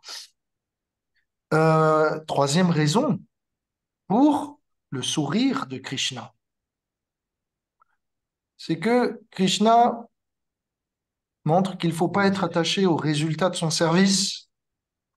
Sur la voie de l'amour, beaucoup d'obstacles seront mis, seront posés, et tous ne seront pas franchis du premier coup. Il y aura des moments où on va trébucher, tomber, se relever. Donc, inutile d'attendre que tout sera un long fleuve tranquille. Apprenez à accepter l'échec comme un pilier pour le succès, un pilier pour un plus grand succès. Apprenez à faire de l'échec d'une bataille la victoire d'une plus grande guerre. Je parle en termes martiaux maintenant. Ma question que je vous pose, c'est, on est capable d'être facilement, d'agir pour que Krishna fasse de nous son succès. Mais est-ce qu'on est capable d'agir pour le plaisir de Krishna, pour qu'il fasse de nous, eh bien,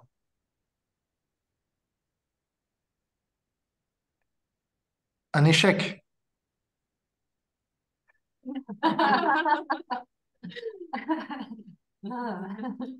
Est-ce qu'on est prêt à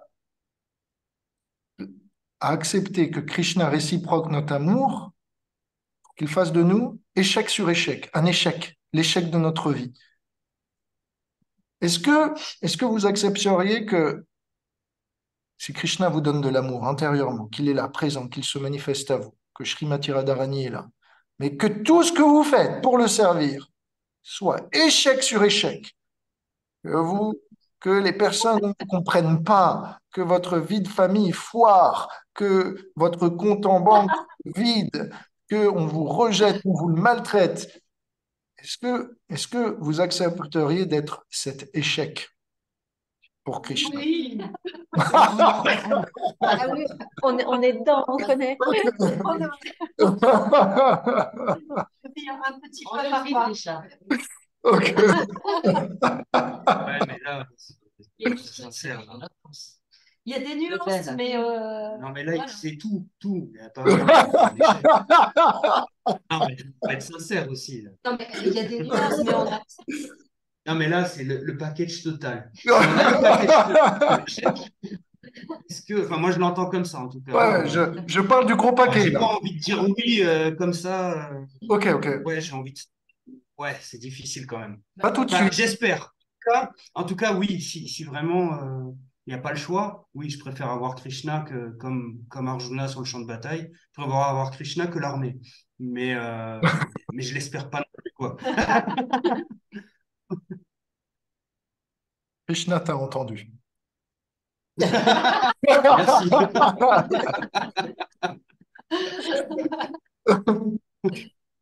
Et donc, quelque part aussi, est-ce que on est capable de faire un service pour Krishna sans qu'il soit vu et reconnu? Mm. Ouais, ouais, Hmm. carrément. Ouais. Ouais, on le fait tout le temps. Voilà. Maintenant, je laisse ça en suspens. Il faut qu'on continue. Euh, Krishna a répondu, mais on ne sait pas ce qu'a répondu Balaram. Et c'est normal parce que Balaram est resté silencieux, se pinçant les lèvres, les yeux rouges de colère. Krishna a pu tolérer les offenses qui ont été faites sur lui, etc. Il savait ce qui allait se passer. Mais Balaram ne peut pas tolérer et accepter qu'on se moque de son petit frère et de ses amis.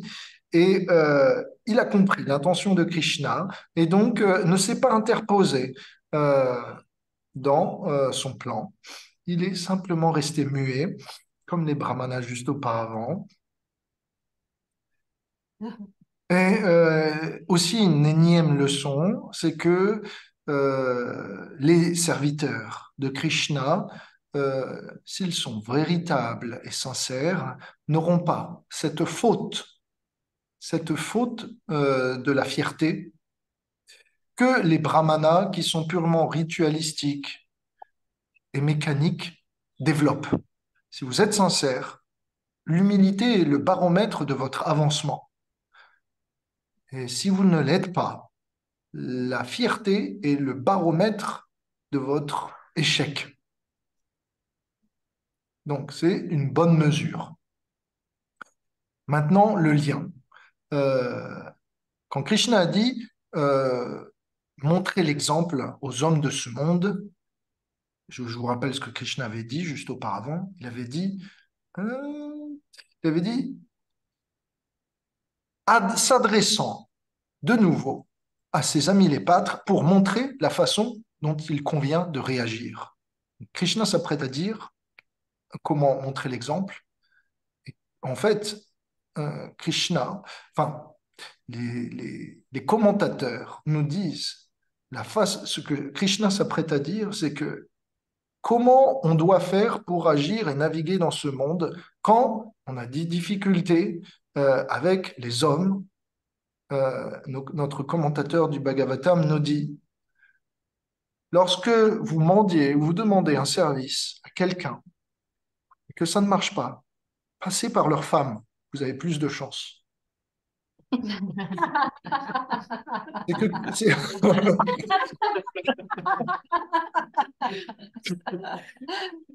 c'est ce que Krishna va démontrer dans ce chapitre.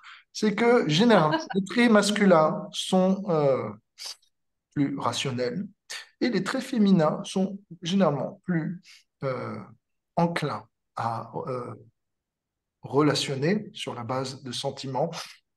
Et donc, Krishna veut nous montrer, laissez les brahmanas de côté, passez à travers les femmes, ça va aller plus simplement. C'est Ça me c'est fait tout. penser ça me Oui. fait penser à, tu vois, le pan qui se plaignait à Krishna, qui voulait être vu par Krishna et qui a fini par aller se plaindre à Radharani pour que Krishna le voie. Et c'est en passant par Radharani, il a pu être vu, tu vois. Ça me fait penser tout, voilà. Ouais. Alors, waouh, ça c'est puissant. Donc, ce énième leçon, c'est que si Krishna vous donne pas ce que vous voulez, passez par Radharani.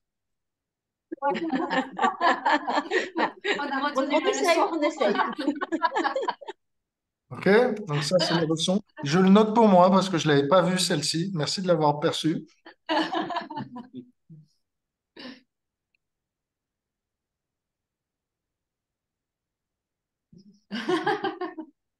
Je le fais vraiment. Voilà, merci beaucoup. Très bonne leçon. Donc, on rentre la deuxième section du chapitre. C'est maintenant mendicité auprès des femmes qu'on va appeler yagna patni. Patni, ça veut dire conjointe. Yagna, ça veut dire les prêtres qui officient. Donc, les conjointes des prêtres, les yagna patni. C'est plus facile pour moi de dire yagna patni que conjointe des prêtres. Donc, je vais dire yagna patni. D'accord? Donc, ça réfère aux femmes. Krishna dit, dites à ces femmes de Brahmana que j'arrive ici avec mon frère, Sankarshan, qui est Balaram. Ils vont sûrement vous donner toute la nourriture que vous demandez parce qu'elles ont beaucoup d'affection pour moi.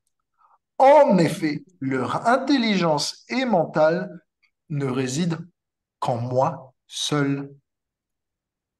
Krishna ajoute, c'est pas mentionné dans le livre de Krishna dit dans le Bhagavatam, mais dans les commentaires, Krishna ajoute, juste dites aux femmes de Brahmana que j'arrive. Ne leur dites même pas que j'ai faim, parce que en entendant que j'ai faim, cela va les rendre anxieuses et misérables, et elles vont souffrir. Ce n'est pas ce que je désire. Mais les pâtres demandèrent, ou demandèrent,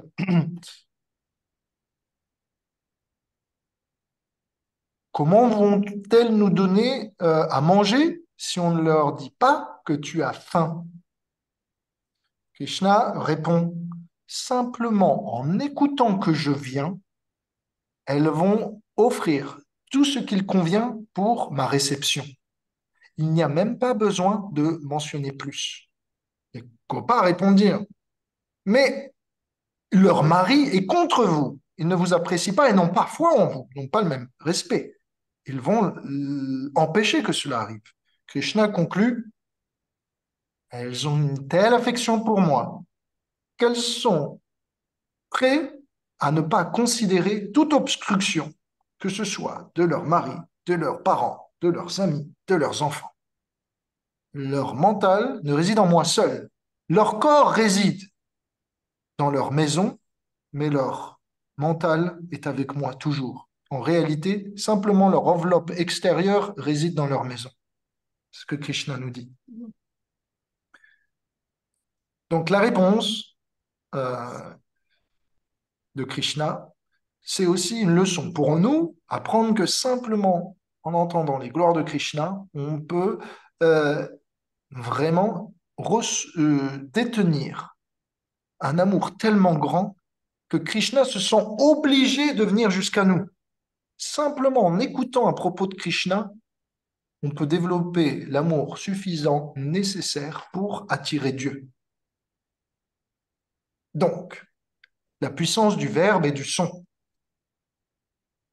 Alors, on continue. Les jeunes pâtres s'en allèrent à la maison des brahmanas, des femmes. Rappelez-vous, les maris sont en train de finir leur sacrifice, non loin de là, et les femmes résident, sont toujours là à la maison. Elles sont seules. Leurs maris ne sont pas là pour l'instant. Petit aparté. Les garçons rentrent et ils voient les jeunes chastes femmes assis, finement décorées d'ornements. Ils offrent leurs humbles hommages et s'adressent avec toute humilité. Il faut comprendre que ces femmes sont, parmi la société, des personnes distinguées. Donc, elles sont très bien vêtues, vivent dans l'opulence, sont très maniérées. Et elles sont assises ensemble, entre femmes, mais qu'est-ce qu'elles font? Elles ne parlent pas de leur vie de famille, elles parlent de Krishna. Elles se dressent correctement et joliment pour faire plaisir à leur mari, mais ce qui les intéresse plus, c'est d'aller au temple et d'être joliment décorées devant Krishna, la Murti. Et donc, à chaque fois que vous mettez des bijoux, pensez, ce n'est pas pour moi que je le fais, c'est un peu pour mon mari, mais c'est surtout pour que Krishna me voie belle. Même chose pour nous les hommes.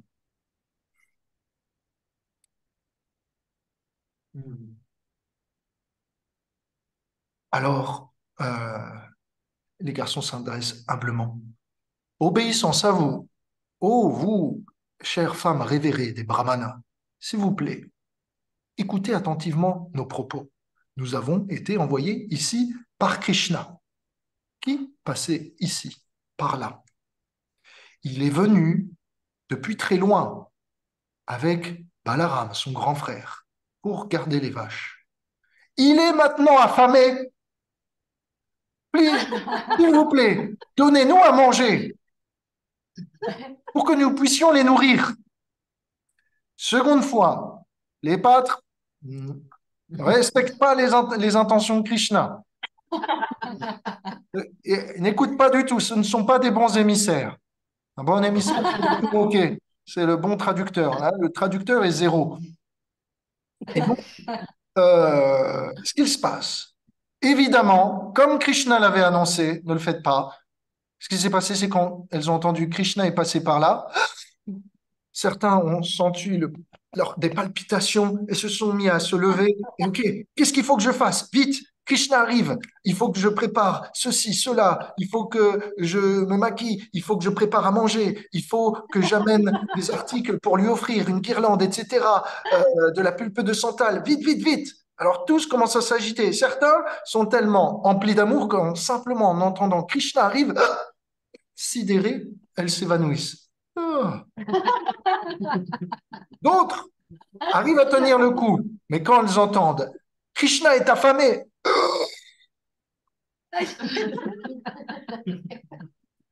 donc différents contextes. En fait, ce qui s'est passé, c'est que quand les pâtres ont vu l'effusion d'amour au simple nom de Krishna, ils se sont dit, il n'y a pas besoin de faire des pieds et des mains, on peut parler naturellement, de manière familière. Elles aiment tellement Krishna, on est de la même famille déjà. On ne se connaît pas, mais on voit qu'on parle la même langue. C'est l'amour pour le même objet. Donc elles sont simplement dit, vas-y, envoie le prasad. Envoie le prasad, vite. Envoie. Donc, c'était plus bonjour, mes chers amis, veuillez bien nous accueillir. Envoyer. Non, c'est vas-y, envoie le festin. Fais autant de préparation que tu peux, aussi vite que tu peux, on va t'aider et c'est parti, tu viens avec nous. Donc, maintenant que la relation d'amitié s'est créée naturellement, euh, on apprend que les femmes des brahmanas étaient très enthousiastes à l'idée de retrouver Krishna et parce qu'elles étaient simplement enchantées par les descriptions qu'elles avaient entendues de lui par le passé. Et donc, euh, je vais vous poser une question et après on finit. Donc on déborde de 5 minutes. Est-ce que ça vous va? On peut déborder de 5 minutes? Oui, Ok. oui. Ok. Ma question, c'est si Krishna vient dans votre ville, qu'est-ce que vous feriez? On arrête Oh tout. là là. On arrête arrête tout ce tout. qu'on est en train de faire pour Ok, on l'accueillir. arrête tout. Ok. Moi, Mais, s'il vient, je m'accroche à ses pieds et je le lâche plus. Il part avec moi. Voilà. donc, j'arrête tout, je m'accroche à lui et mais vous apportez rien du tout alors. Ah ben si, mais après, oui, Ah oui, Je machin. demande aux autres. on va chercher des fleurs, on va On chercher va des Ok, faire fleurs les pour fleurs. que son on chemin va soit beau. m'envoyer par terre, c'est sûr qu'on Bon, va on tomber se par refait Ah, une terre. petite c'est beauté quand même pour stratégique. être belle, pour Ok, qu'il nous voit belle. ok. Donc, on, Euh, s- on se on met met du sur notre parfum, beau on va jour, partout, ça sent on, bon. s- on sent bon, on apporte ce qu'il convient, des friandises, Ah oui, on fait du etc. goranga. On fait du Et on fait du goranga. goranga. Ben, il est dans le four, le Des goranga. patates au Il est dans four. le four pour le temple. Pour toute la fratrie, parce que Krishna vient jamais seul, hein, donc c'est une chose. Beaucoup de goranga, du panir, Donc, cuisine. du Ok, ladou, donc on est bien. du riz au lait, ça. Ok, maintenant, maintenant la question c'est, si Krishna annule sa visite dans votre ville, Oh non. Comment On va lui dans la ville envoyer... d'à côté. On va dans la ville à côté. On va le chercher quelque part. Ok, si Krishna annule sa venue, que vous ne savez pas quel est son planning, Je vais chercher Radharani. Voilà.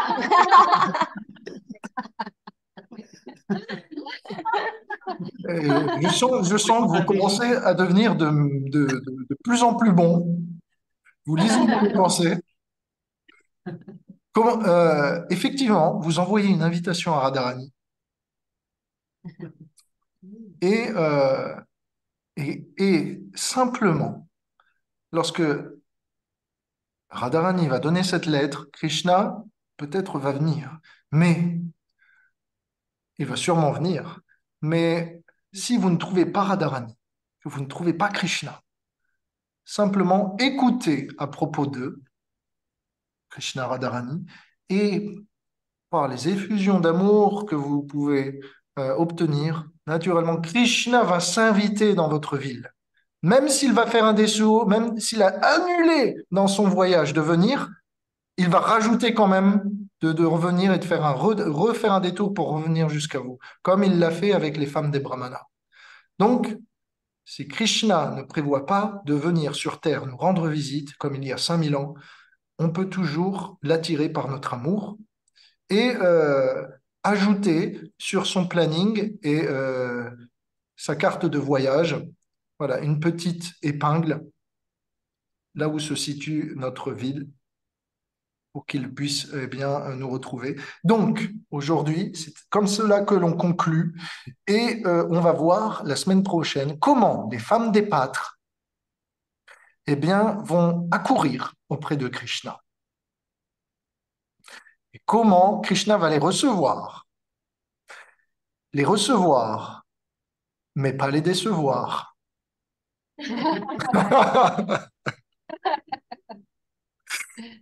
Donc, voilà, je fais une petite prière, ou une grosse prière à vous tous qui êtes réunis. S'il te plaît, Krishna,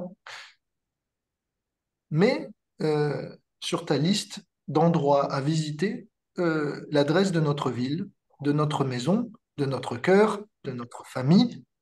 Je t'en prie, Krishna, fais que jamais la fierté et l'envie mettent de la distance entre nous, mais que toujours nous puissions être reconnus comme ton serviteur éternel.